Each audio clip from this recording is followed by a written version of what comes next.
नमस्कार दोस्तों, इस वीडियो में आप देखेंगे कि फाउंडेशन से लेकर फिनिशिंग तक घर बनने की पूरी प्रक्रिया क्या होती है। अगर आप फ्यूचर हाउस ओनर हैं, आप अपना घर बनवाने जा रहे हैं, तो ये वीडियो आपकी महीनों की रिसर्च बचाएगा और इस 20 मिनट में आपको पूरा पता चलेगा कि घर कैसे बनता है और आपको इस वीडियो को देखने से बहुत लाभ होगा। तो शुरू करते हैं। मैं आपको स्टेप बाय स्टेप बताऊंगा कि एक एक स्टेप पे आपको क्या करना चाहिए, क्या चीज आपको रेडी रखनी चाहिए, जिससे कि आपका और ठेकेदार का एक तालमेल बना रहे और किसी भी स्टेज में आपको प्रॉब्लम ना आए, टाइम बर्बाद ना हो। तो आपने एक सही जगह पे प्लॉट ले लिया है और इतने पैसे जोड़ दिए हैं कि 1 या 2 मंजिला घर बना सके। तो सबसे पहले उसमें एक सही दिन देख के उसमें दिन लगा दें। तो आप एक पंडित जी से दिखवा के एक दिन लगवा दें। काम कभी भी आप शुरू करवा सकते हैं। उसके बाद फिर हमने नक्शा बनवाना है। अच्छा, ये भी डिपेंड करता है कि आपका बजट क्या है। कुछ लोग केवल नक्शा बना के देते हैं जो कि 5 या 10 हजार में बनवा सकते हैं, और कुछ लोग पूरी सर्विस प्रोवाइड करते हैं जिसमें प्लम्बिंग और इलेक्ट्रिसिटी की प्लानिंग होती है, इंजीनियर की साइट विजिट होती है, और इसमें आपका 1 लाख रुपए तक का खर्चा हो सकता है। अपने बजट के हिसाब से आप कोई भी देख सकते हैं, लेकिन आप एक बेसिक नक्शा जरूर बनवाएं और नक्शा इस हिसाब से बनवाएं कि अगर भविष्य में आपको 3 या 4 मंजिल चढ़ाना हो तो उसका स्कोप हो। कॉलम का साइज अच्छा रखें और हो सके तो ग्राउंड फ्लोर पे एक ओपन स्पेस हो। नक्शा आपने बनवा लिया है, अब आपने ठेकेदार से बात कर ली है कि इतने तारीख से आप काम शुरू करेंगे, लेकिन उससे पहले आपको ये काम जरूर करना है कि बिजली और पानी का कनेक्शन ले लें। बिजली तो चाहिए, आप जानते हैं, लेकिन पानी का कनेक्शन भी जरूरी है जल्दी, क्योंकि आपको फिर पानी का टैंकर मंगवाना पड़ेगा बार बार और वो बहुत महंगा पड़ेगा। और अब लेआउट मार्किंग होती है, तो ठेकेदार आते हैं और नक्शे के हिसाब से मार्किंग करते हैं कि कहाँ पे कॉलम के लिए गड्ढे बनेंगे। गड्ढे का साइज बहुत इंपॉर्टेंट है। 4 बाय 4 लंबाई चौड़ाई में तो होता ही है, लेकिन गहराई कितनी होगी ये मिट्टी की क्वालिटी पे डिपेंड करता है। तो यहाँ पे आप एक इंजीनियर या एक अच्छे अनुभवी ठेकेदार की सलाह जरूर लें। इस पर्टिकुलर जगह की बात करूँ तो यहाँ पे मिट्टी बहुत ही ज्यादा मजबूत थी, तो यहाँ पे 5 फीट की गहराई काफी थी। अब इसके बाद फाउंडेशन बनाने के लिए मटेरियल आएगा, रोड़ी, रेत, सीमेंट, सरिया। अगर आपने लेबर रेट पे दिया है तो ये आपको खुद अरेंज करना होगा, तो आप 2-4 दुकानों में रेट पता करके सही जगह से आप सामान मंगवा दें। अगर आपके आसपास कोई प्लॉट खाली है तो आप प्लॉट वाले से रिक्वेस्ट करके मटेरियल उसमें डलवा सकते हैं।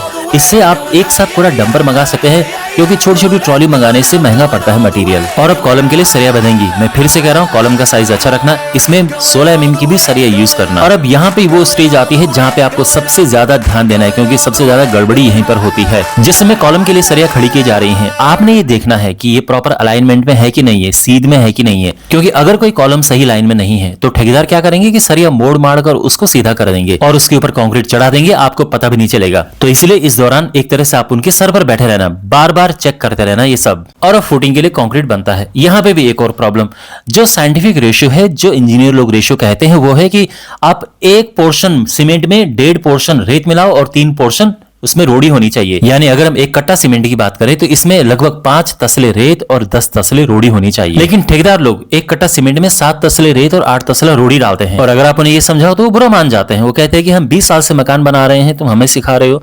तो अगर हो सके तो किसी स्ट्रक्चरल इंजीनियर से बात करवा के सलाह मशवरे से जो सही रेशियो है उसमें कंक्रीट बनवाएं। सही गहराई की फुटिंग डालने के बाद बारी आती है नींव की। कुछ लोग पत्थर की चिनाई करते हैं नींव में, फिर उसके ऊपर ईंट की चिनाई करते हैं जिसको कुर्सी कहते हैं, और फिर प्लिंथ बीम लगाते हैं। लेकिन अगर आपका प्लॉट सामने से नीचे हो तो आपको एक ग्राउंड बीम देना चाहिए ज्यादा मजबूती के लिए। और अब ब्रिक वर्क के लिए रेत या डस्ट आपको लाना होगा। डंपर अगर आप लाते हैं तो थोड़ा सस्ता पड़ जाएगा। और अब प्लिंथ वॉल यानी कुर्सी की चिनाई शुरू होती है, और इसके लिए ठेकेदार लोग अक्सर चटका ईंट मंगाते हैं, और ऐसा कहते हैं कि चटका ईंट अव्वल ईंट से ज्यादा अच्छी होती है फाउंडेशन में यूज करने के लिए, क्योंकि चटका ईंट ओवर बर्न्ड होती है तो इसका वाटर रेजिस्टेंट ज्यादा होता है अव्वल ईंट से, सीलन में जिससे थोड़ा फायदा होता है, और इसकी कंप्रेसिव स्ट्रेंथ भी ज्यादा होती है। प्लिंथ वॉल यानी कुर्सी की चिनाई कंप्लीट होने के बाद अब इसमें प्लिंथ बीम डाला जाता है। अब अगर अभी तक आपके घर के बाहर सीवर लाइन नहीं आई है तो आपको एक सोख्ता यानी सोकपिट बनाना पड़ेगा। क्यूरिंग यानी तराई एक इंपॉर्टेंट पार्ट है। तो कितना करना है? जब ब्रिक वर्क होता है यानी ईंट की चिनाई का काम, इसमें कम से कम 7 दिन हमें करना चाहिए। आइडियल है कि 10 से 14 दिन आप करें। और जो कंक्रीट है जैसे बीम, कॉलम, छत, मिनिमम 10 डेज तो करना ही करना है। आइडियल है कि आप 14 दिन करें। तो वापस घर बनने के प्रोसेस पे आते हैं। एक बार प्लिंथ बीम बनना कंप्लीट हो जाए, इसके बाद आपको वाटर प्रूफिंग करनी है सीलन से बचाव के लिए, वेरी इंपॉर्टेंट। इसके लिए यहां पर क्या किया है कि 301 यूआरपी का एक कोट किया है और इसके बाद ब्यूटीफिक्स के 2 कोट किए हैं। इस प्रोसेस का सक्सेस रेट काफी अच्छा है। बाकी आप किसी सीलन एक्सपर्ट की सलाह लेके आप वाटर प्रूफिंग करवा सकते हैं। कॉलम बनने के बाद जब वापस उन गड्ढों पे मिट्टी भरी गई तो आपको ठीक से वहां पे पानी डालना है, क्योंकि ये पानी से क्या होगा, ये मिट्टी नीचे धंस जाएगी, क्योंकि अभी यहाँ पे बैक फिलिंग भी होगी और इसके बाद बैक फिलिंग का प्रोसेस शुरू होगा। अगर आपका प्लॉट जमीन से नीचे है तो आपको काफी सारी मिट्टी की जरूरत पड़ेगी बैक फिलिंग करने के लिए। तो ये अक्सर लोग मिट्टी डालते हैं या किसी के घर का अगर मलबा हो तो वो डाल देते हैं, लेकिन बेस्ट है कि आपको कुछ रेत टाइप का मिल जाए, इससे सेलन में भी थोड़ा हेल्प मिलती है। और अब कॉलम के लिए मार्किंग करके सही से फर्मा अरेंज करके फिर कॉलम कास्टिंग होगी, कॉलम की भराई। अब कॉलम की भराई का सही प्रोसेस क्या है, इसमें भी कुछ बहस है, तो इसको हम अगले किसी वीडियो में डिस्कस करेंगे। और अब दीवारें चुनी जाएंगी तो इसके लिए आपको ईंट अरेंज करनी होगी और अब दीवारों की चिनाई शुरू होगी। लेकिन आपको साथ में खिड़की और दरवाजे की चौखटों का भी ऑर्डर देना है, क्योंकि उसको आने में भी 10-15 दिन लगते हैं पूरा।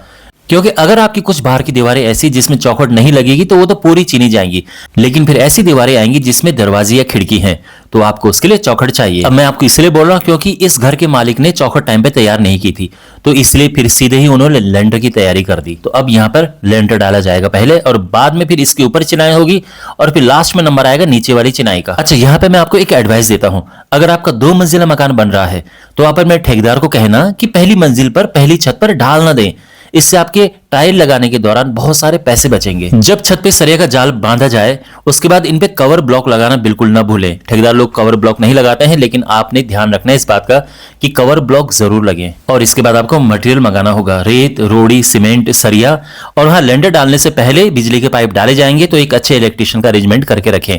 और अब लेंटर पड़ेगा, शुरुआत में मशीन की पूजा कर लें, धूपबत्ती और थोड़ा मिठाई लेके लेबर लोगों को मिठाई बांट दें।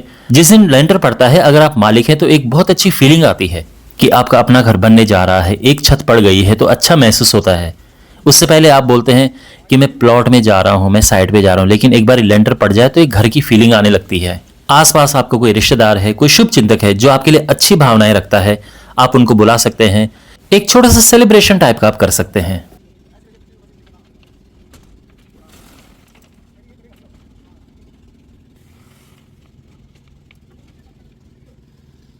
छत ढलाई के बाद आपको इसमें छोटी छोटी बाउंड्रीज बनानी है जिसको कि भर के आप अच्छे से इसकी तराई कर पाएं। इसके कुछ दिनों के बाद अगर आपका 2 मंजिला मकान है तो आप फिर कॉलम बना के उसमें चिनाई शुरू कर सकते हैं। अब चौखट लगेंगी तो आप चौखट मंगा सकते हैं, अपने बजट के हिसाब से आप चौखट देख सकते हैं। साल की चौखट लकड़ी की जो है वो बेस्ट होती है, बाकी आप अपने हिसाब से देख सकते हैं। और चौखट लगाने से पहले उस पर प्राइमर जरूर कर लेना है, अच्छे से प्राइमर करना है। अगर आपने अपने पंडित जी को अपने घर के बारे में बता रखा है तो चौखट में बांधने के लिए आपको कुछ देंगे, तो जिस दिन आपकी चौखट लगेगी उस दिन आप अपनी चौखट पे वो बांध देना। अब देखो अपनी अपनी मान्यताएं हैं, मैं इसमें ज्यादा क्या बोलूं। एक और एडवाइस, आप यहाँ पे देख रहे हैं ये बाथरूम बन रहा है, तो बाथरूम में आप इस तरह से नीचे जरूर बनवाएं, साबुन वगैरह रखने के लिए बड़े काम आते हैं ये, आपको बाहर से अलग से कुछ लटकाने की जरूरत नहीं पड़ेगी। और अब दूसरी छत का लेंटर पड़ेगा, इसका प्रोसेस सेम है बट इस बार आपको छत पे ढाल देनी है। और सीमेंट आपको वाटर रेजिस्टेंट वाला यूज करना है जो मार्केट में वेदर शील्ड, वाटर शील्ड करके आते हैं। और फिर से ऐसे पानी भर के अच्छे से छत की तराई करनी है 10 से 14 दिन तक। अब इसके बाद छत पे पैरापेट वॉल बनाएंगे, जो ये बाउंड्री वॉल होती है, इसकी हाइट आप कम से कम 3.5 फीट रखना, ये ध्यान रखना। अब आपको मैंने बताया था कि इस घर के मालिक ने चौखट लाने में देर कर दी थी, इसलिए ग्राउंड फ्लोर का ब्रिक वर्क बच गया था। तो अब चौखट आ गई है तो ग्राउंड फ्लोर का ब्रिक वर्क अब कंप्लीट हो रहा है। अच्छा, अगर आप यहाँ पे देखें तो यहाँ पे चल क्या रहा है, यहाँ पर जीने के नीचे इतना जो स्पेस है, यहाँ पर एक फ्लैट प्लेटफॉर्म बना के और वो इन्वर्टर वगैरह रखने के लिए वहां पे एक स्पेस बनाया जा रहा है, तो उस स्पेस का एक प्रॉपर अच्छा यूटिलाइजेशन हो रहा है। देखो इस स्टेज पे, यानी जब तक के नीचे आपने पक्का मसाला नहीं डाला है, उससे पहले आप दीमक का ट्रीटमेंट अगर कराना चाहें तो करवा सकते हैं, अगर आपका बजट अलाउ करता है।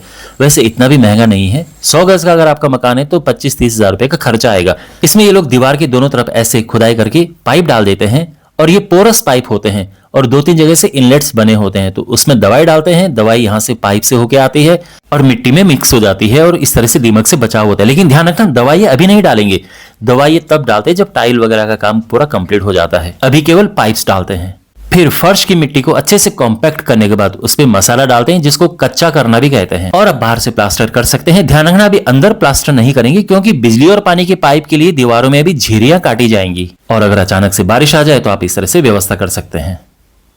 बाहर से प्लास्टर का काम कंप्लीट हो चुका है, अब इलेक्ट्रिसिटी एंड प्लम्बिंग के पाइप डाले जाएंगे। तो इलेक्ट्रिशियन की तो आपने व्यवस्था कर रखी है, याद है लेंटर के टाइम पे, लेकिन प्लम्बर भी अब आपने अरेंज करना है, अच्छा प्लम्बर। लेकिन दोनों में से पहले बिजली वाले आके झिरिया काट के पाइप डालेंगे, क्योंकि जो प्लम्बिंग के पाइप है वो ज्यादा इंपॉर्टेंट है, क्योंकि उनमें बिल्कुल छेद नहीं होना चाहिए। पानी वाले पाइप में अगर गलती से हथौड़ा चल के छेद हो गया तो उसमें ज्यादा प्रॉब्लम है, बिजली वाले पाइप मैनेज हो जाएगा।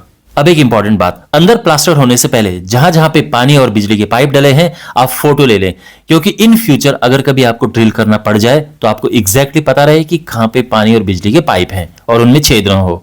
मुमटी में चढ़ने के लिए आपको ऐसे लोहे की सीढ़ी बनवानी होगी और पानी की टंकियां पहले मंगवा लें, जिससे कि आप पाइप्स में पानी चला के ये देख लें कि कहीं लीकेज तो नहीं है। अब देखो, वैसे गेट का काम थोड़ा रुके होता है, क्योंकि एक बार बाहर थोड़ा मार्बल टाइल का काम हो जाए तो ये पता होता है कि एग्जैक्टली कितनी हाइट पर गेट लगेगा। लेकिन इस घर के मालिक ने गेट पहले बनवा लिया और इसका रीजन ये था कि तार वगैरह अब यहाँ पे डलेंगी और तार चोरी होने का खतरा बहुत होता है, तो इसलिए गेट वो पहले लगवा रहे हैं और उसके बाद वो यहाँ पे रह के चौकीदारी भी करेंगे और अब फॉल सीलिंग का काम शुरू होगा। यहाँ पे आपने इलेक्ट्रिशियन और फॉल सीलिंग वाले के बीच में एक तालमेल रखना है, क्योंकि अक्सर इलेक्ट्रिशियन कहते हैं कि एक बार फॉल सीलिंग का फ्रेम डल जाए तो हमें कॉल कर देना, हम कॉब लाइट, कंसील लाइट के लिए पाइप्स डाल देंगे और उसके बाद तब फॉल सीलिंग आप कंप्लीट कर सकते हैं। और अगर आप अभी एसी की पाइप्स भी डाल देंगे तो ये बेस्ट रहेगा। और अगर आपके पास कोई ऐसा ओपन स्पेस है तो यहाँ पे आप पीवीसी के पैनल की फॉल सीलिंग करवा सकते हैं, बहुत सुंदर लगती है। और आपको याद है मैंने क्या कहा था कि जो इसके घर के मालिक हैं वो यहाँ पे चौकीदारी करेंगे, क्योंकि बिजली की तार, एसी की तार डल गई हैं और उनके चोरी होने का बहुत खतरा होता है। तो क्या तरीका है इससे बचने का? यही है कि यहाँ पे चौकीदारी करो। और इसीलिए इस घर के ओनर ने डिसाइड किया कि जब तक काम कंप्लीट नहीं हो जाता है वो रात में यहीं स्टे करेंगे। और अब आपने एक अच्छा पेंटर अरेंज करना है और टाइल वर्क से पहले पुट्टी करवानी है। और अब टाइल्स लगेंगी तो इसके लिए आपको टाइल्स मंगवानी होंगी। अपने बजट के हिसाब से और अपनी पसंद के हिसाब से आप टाइल्स मंगवा सकते हैं, लेकिन ये ध्यान रखना टाइल्स पे आप सोच समझ के अच्छा टाइम लेके आप टाइल्स लें, क्योंकि देखो कलर तो चेंज हो जाता है लेकिन टाइल्स आप चेंज नहीं कर सकते हैं, तो इस पे आप अच्छे रिसर्च करें। वैसे अगर आप चाहें तो एक वीडियो मैंने बना रखा है, आपको नीचे डिस्क्रिप्शन में उसका लिंक मिल जाएगा कि अच्छी टाइल्स आप कैसे परचेज करें अपने बजट में। और अब टाइल्स लगने की प्रक्रिया शुरू होगी। अब यहाँ पे आप ये डस्ट और ये रेत का ढेर देख रहे हैं, ये इसलिए है क्योंकि यहाँ पर जिस समय छत बनाई गई उस समय छत पर ढाल दे दी, तो अब वो ढाल मैनेज करने के लिए इतना सारा डस्ट डाला जा रहा है। अब आप सोचो, डस्ट में अलग पैसे खर्च हुए और छत पे अलग सा फालतू का लोड बढ़ रहा है। यहाँ पे एक और एडवाइस, सीढ़ियों पे बिल्कुल भी ढाल न दें। अक्सर ये लोग 2-3 डिग्री का ढाल दे देते हैं, ये बोल के कि अगर पानी गिर गया तो पानी आराम से निकल जाएगा, लेकिन पानी का निकलना जरूरी है या कोई फिसले ना, वो ज्यादा जरूरी है। और जो ओपन स्पेस है उसमें आप इस तरह से मार्बल लगवा सकते हैं। अब आपको याद है कि दीमक के लिए पाइप्स डाले गए थे, तो ये लोग कहते हैं कि एक बार टाइल वर्क कंप्लीट हो जाए तो हमें बुला देना, तो अब इनको बुलाया है। तो ये लोग क्या करते हैं, जो ये इनलेट्स बने होते हैं घर में 2-3 जगह पे ऐसे इनलेट्स हैं, तो यहां से दवाई इंजेक्ट करते हैं मशीन की हेल्प से और वो दवाई अंदर पाइप में चली जाती है। ऐसा ये लोग कहते हैं कि आप 3 साल में एक बार करवा सकते हैं। और अब बिजली फिटिंग का प्रोसेस शुरू, तो बोर्ड, बटन जहां जहां पे ये सब लगने हैं अब ये सब लगाए जाएंगे। देखो लाइट सेलेक्ट करना भी अपने आप में एक बहुत बड़ा टास्क है, तो कौन से कलर में, यानी नेचुरल व्हाइट, वार्म व्हाइट किस कलर में लगेंगी, कितनी लगेंगी, इन सब का अपना अलग हिसाब किताब है। तो ये मैं पूरा एक्सप्लेन करूंगा एक वीडियो में और उसका लिंक मैं नीचे डिस्क्रिप्शन में डाल दूंगा। लेकिन मैं आपको इतना कहूंगा कि इसकी प्लानिंग आपको एडवांस में करनी है, यानी कि इलेक्ट्रिशियन आपके सर पे बैठा हो और आप वहां पे सोच रहे हो कि कौन सा कलर मुझे चाहिए, तो पहले से ही आप बिल्कुल प्लानिंग करके रखें कि मुझे कितनी लाइट चाहिए, किस कलर में चाहिए, क्या क्या। ठीक है। अब यहाँ पर रैंप बन रहा है। अब देखो रैंप तो वैसे यहाँ पे ग्रेनाइट का बन रहा है, बहुत सुंदर यहाँ पे ये लग रहा है और नॉर्मली आपको दिक्कत नहीं होगी ऊपर नीचे चढ़ने में, लेकिन जो कोई बुजुर्ग आ गया या कोई ऐसा जिसको इसमें चलने की आदत नहीं है तो उनको प्रॉब्लम होगी। तो इसलिए बेस्ट सुझाव है कि थोड़ा इसमें जैसे सीढ़ी टाइप का जैसे स्टेप्स होते हैं ना, वो बनवा दे चढ़ने उतरने के लिए, वो जरूरी है।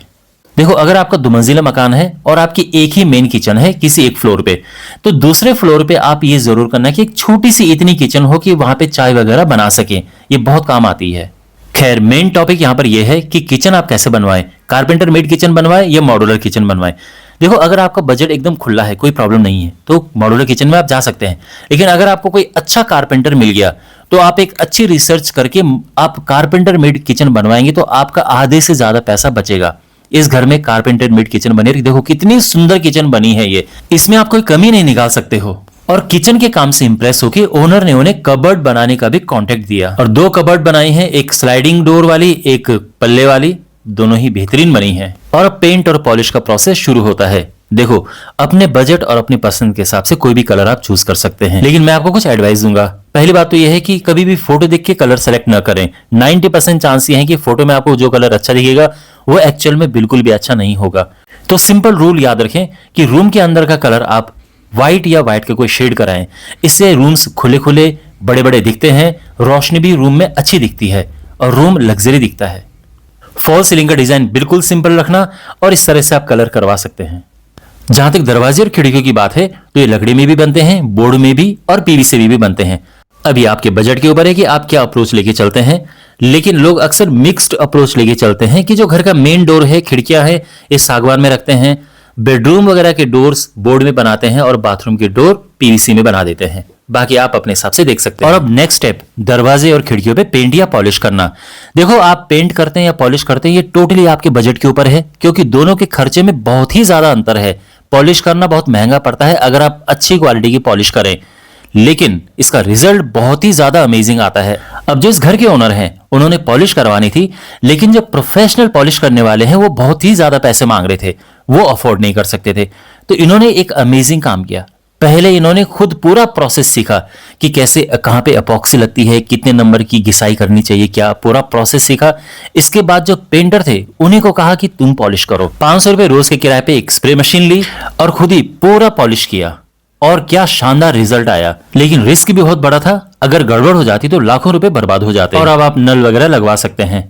बाय द वे, यहाँ पे पहले नल लगे थे, लेकिन बाद में ये सोचा कि यहाँ पे डायवर्टर लगाया जाए, तो प्लम्बर ने बढ़िया काम किया, डायवर्टर लगा दिया वहां पे नल हटा। जहाँ पे वॉश बेसिन वगैरह लगवाना है, वैनिटी वगैरह, ये सब आप अब लगवा सकते हैं। टॉयलेट सीट में एक साइफोनिक आती है, एक पुश डाउन आती है। साइफोनिक थोड़ा महंगी होती है, बट मुझे लगता है कि वो बेटर होती है। बाकी अपने हिसाब से आप देख सकते हैं। अगर सर्दियों के मौसम में ही आप गृह प्रवेश करने का सोच रहे हैं तो आपको गीजर भी अभी इंस्टॉल करवा लेने चाहिए। किचन चिमनी जरूर लगवा दे, क्योंकि उसके बिना किचन यूज नहीं करना चाहिए, पेंट वगैरह खराब होता है। फैन भी आप लगा सकते हैं। फैन दो टाइप के आते हैं, एक जो नॉर्मल एसी मोटर वाले आते हैं और एक जो आजकल बीएलडीसी फैन चल रहे हैं। अगर आप बीएलडीसी फैन लगा रहे हैं तो बिजली फिटिंग के दौरान आप रेगुलेटर न लगाएं, उनका कोई यूज नहीं है, आपको निकालने ही पड़ जाएंगे, वो पैसे बर्बाद होंगे आपके। और आपको याद है, चिनाई के दौरान मैंने कहा था कि आप बाथरूम में ऐसे नीश बनवाएं, और देखो कितने काम का है ये। इसके बाद पर्दे की रॉड और पर्दे लगाने होते हैं। अगर आपके घर में ड्रिल मशीन है और आप थोड़ा सा एफर्ट कर सकते हैं, दिमाग चला सकते हैं, तो खुद लगाएं, आप बहुत सारे पैसे बचा सकते हैं। बाकी पर्दे और रॉड लगाने के लिए मार्केट में प्रोफेशनल्स होते हैं, आप उनकी हेल्प ले सकते हैं। और अब रेलिंग लगने की प्रक्रिया शुरू होती है। देखो, तरीका वैसे यह है कि पहले अगर फर्नीचर आपको ऊपर के फ्लोर में लेके जाए तो पहले फर्नीचर लेके चले जाए और फिर रेलिंग लगाएं। लेकिन कभी कभार ये होता है कि आपको नया फर्नीचर खरीदना है और अभी अभी मकान बना है, बजट नहीं है, तो फिर फर्नीचर लोग बाद में परचेज करते हैं, तो आप ऐसा भी कर सकते हो, कोई प्रॉब्लम नहीं है। सीढ़ियों में आप ऐसे स्टील की रेलिंग लगा सकते हैं और फ्रंट की तरफ आप ऐसे कांच की रेलिंग लगा सकते हैं। बाकी अपने बजट के ऊपर है, अगर आपको हर जगह स्टील रखना है तो आप वो भी यूज कर सकते हैं। कुछ लोग तो सीढ़ियों में भी ग्लास लगाते हैं, और आपके अपने बजट के ऊपर है। बट बेस्ट अप्रोच है सीढ़ियों में स्टील की रेलिंग और फ्रंट पे ग्लास रेलिंग। और ये लुक आ रहा है घर का फ्रंट से। और अब आप एक शुभ दिन देख के गृह प्रवेश कर सकते हैं।